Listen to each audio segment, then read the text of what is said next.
Hello, everyone. It is time for my big anime project. Well, it's more like a multimedia project, anime plus light novel project.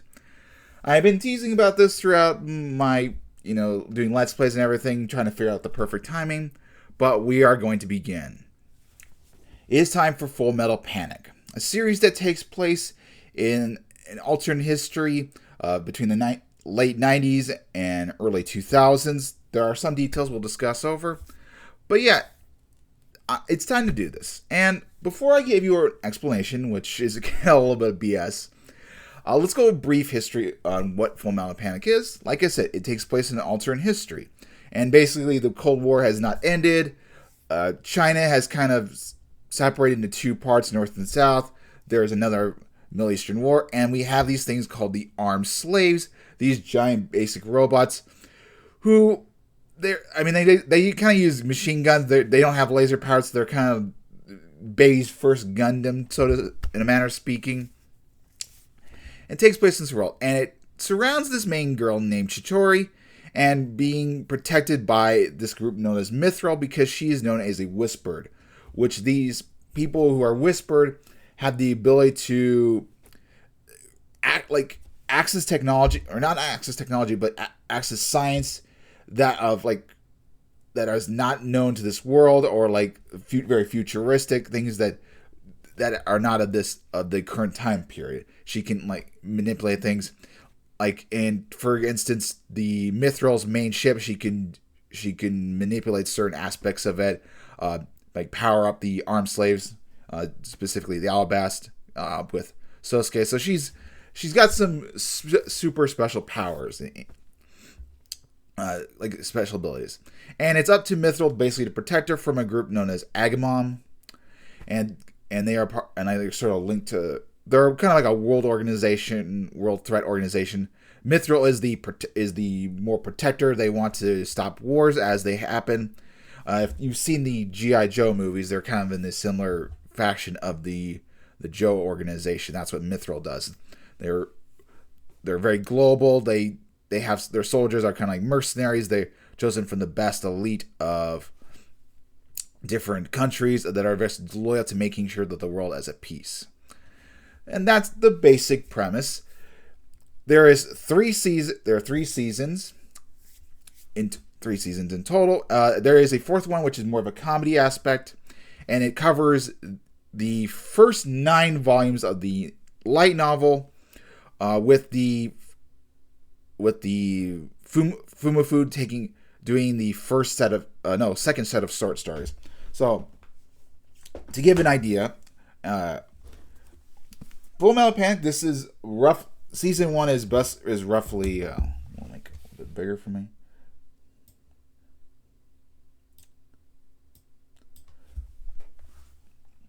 So Season 1 is. Season 1 is these two books combined. This is the comedy. This is the main crux of the story. And then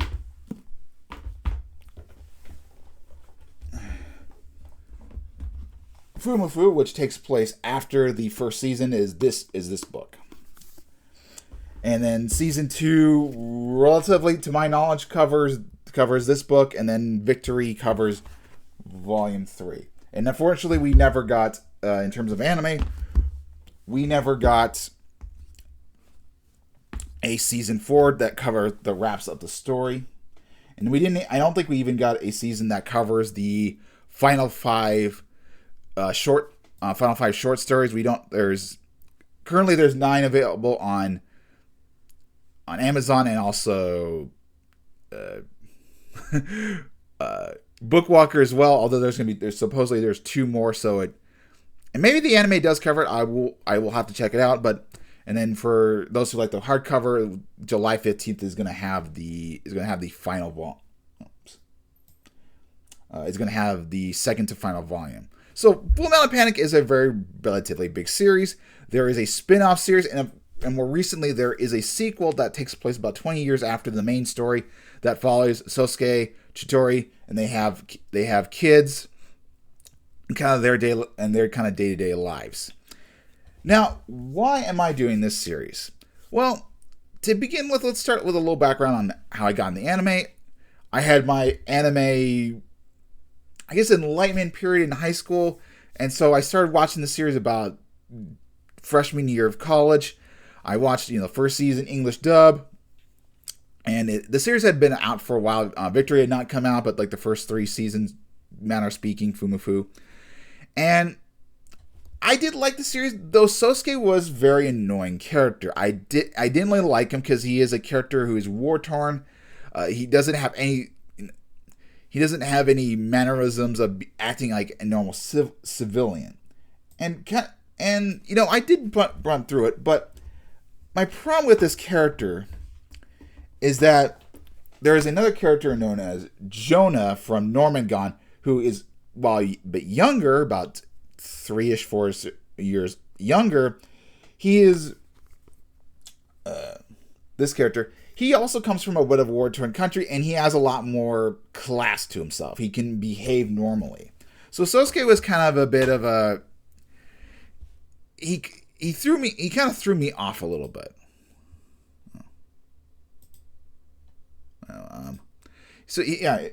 This character, right, Sosuke right here, he kind of threw me off for a bit, so I didn't get his character. But I managed through season 1, got through Fumafu, and then season 2 happened, second raid, and the immediately part of the first episode we see actual nudity. And at the time, I wasn't really mentally prepared for it, even though I was 19.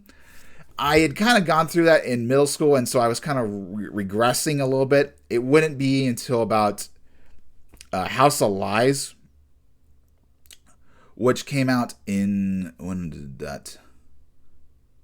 It came out about 2012, so about a year later, that I would do it. But by that time, I was kind of over Full Metal Panic, and there was also, when did Victory come out?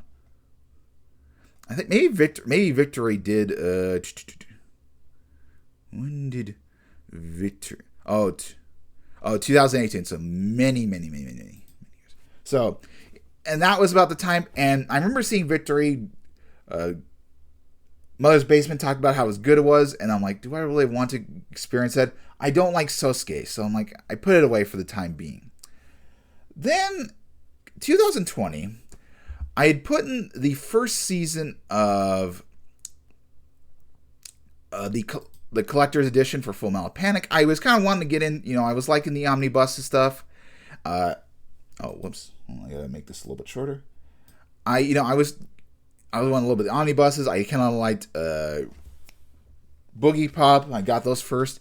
And I'm like, and I remember liking the series. I'm like, oh, well, maybe if I read the light novels. Well, my cousin actually got it by complete accident. I wasn't asking for it. It was it was just okay, I'll take this, whatever. And she got me, and I liked it a lot better. I could understand Sosuke a lot more, and even with the comedy aspects of Volume 1, the short stories Volume 1, I liked it a lot better. And so I was addicted to it. My cousin Ashley would get these. I think for the last couple ones, or at least I know the last one she didn't purchase. I purchased it on myself. But yeah, I really liked it. And one of the things about Full Metal Panic that got me wanting to do this series, this retro look, is that you had the girl named Tessarosa or Tessa. She's the loco here. Hold on, let me see if I can bring a better picture of her for you guys. Yeah, all right, we're gonna bite the bullet and just do this. Okay.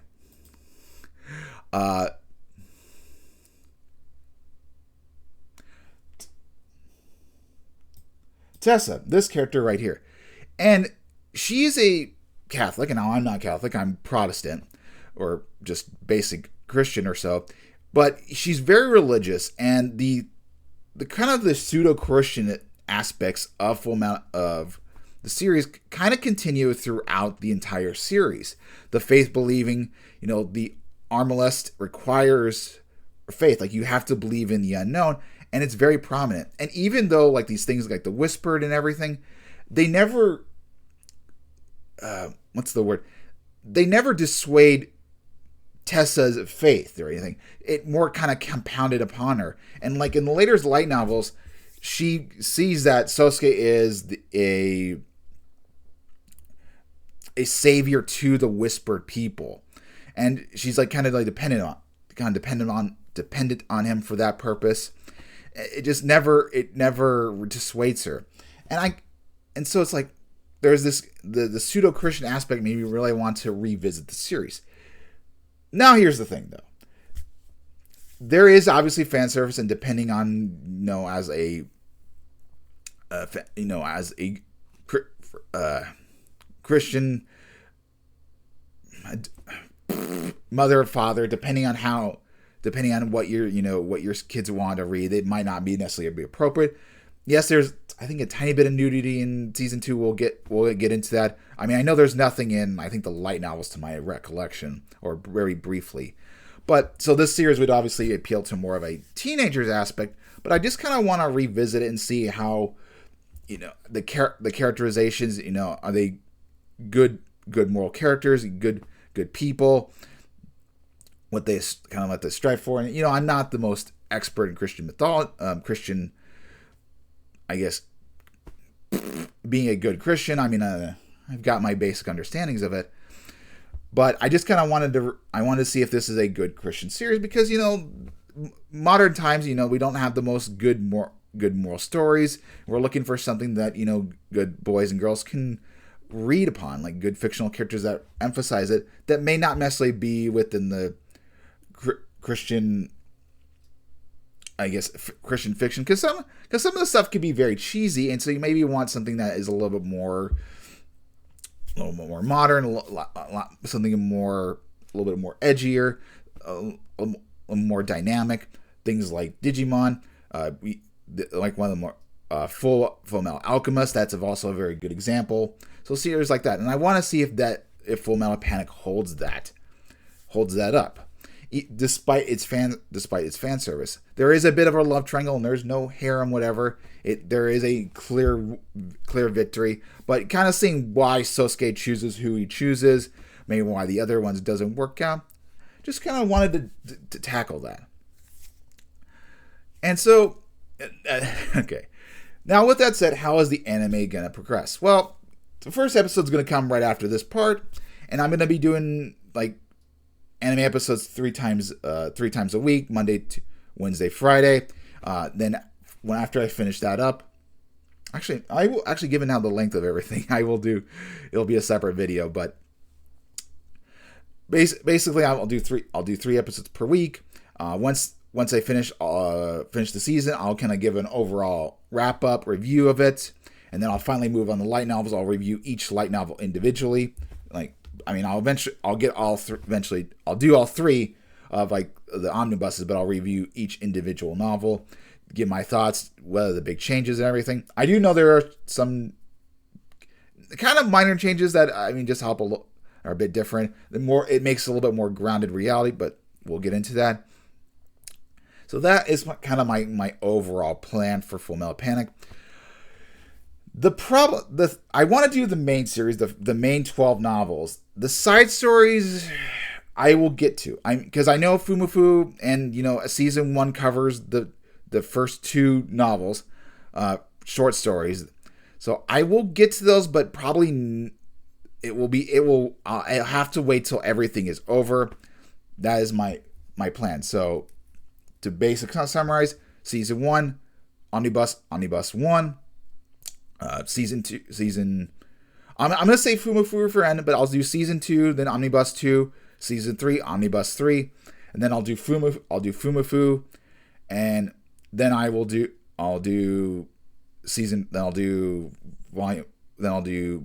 Omnibus 4, and then I'll do that, and then maybe as time goes on, I will sprinkle in these short story versions and give my overall impressions of those as well. So that is the basic general plan, and the basic understanding why I wanted to do this. I wanted to try to find good Christian media. There are like I said, there are other anime series. Digimon's kind of a good example. Full Metal Alchemist. I want to do Chrono Crusade at some point. So yeah, and if you're wanting to get in this series, you can. The light novels are still available on Amazon, probably other bookstores. About $30 or a little bit less. So, you can do 25, 24, roughly 30. So yeah, you can get all of them relatively cheap. Relatively, you can get those all relatively cheap for yourself. And like I said, they are good novels. And I think probably, if you are a Christian family, such as myself, you would want to do the novels more so rather than the anime. But that's where my reviewing is going to happen. Anyway, I've rambled long enough. Hopefully you guys enjoy. Tune in a little bit later for episode 1. So anyway, have a rest of a wonderful day. I'll see you guys then.